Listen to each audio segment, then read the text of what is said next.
ہمیں بچپن سے یہی بتایا گیا، یہی سکھایا گیا کہ بیٹیاں اللہ کی رحمت ہوتی ہیں۔ جب گلی سے، محلے سے خواتین گزریں تو اپنی نظریں نیچی کر لیا کریں، ان کی عزت کیا کریں۔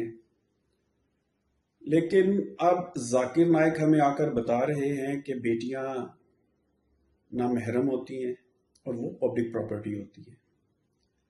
اسی طرح ہمیں یہ بتایا گیا اور ہم یہ سمجھتے رہے کہ یہ ملک اسلام کے نام پہ بنا ہے، اور پچھلے 10-15 سال میں یا زیادہ دور کے بعد جس طرح کے اقدامات یہاں پر کیے جا رہے ہیں ریاست کی طرف سے، معاشرے کے بعض حصوں کی طرف سے، تو بعض لوگ تو یہ کہنے لگتے ہیں کہ اتنا اسلام کافی ہے یا ابھی اور چاہیے۔ ذاکر نائک صاحب کا یہ بھی فرمانا ہے کہ وہ پاکستان کی شہریت اس وقت تک نہیں لے سکتے جب تک یہاں پر شریعت لاگو نہیں ہو جاتی۔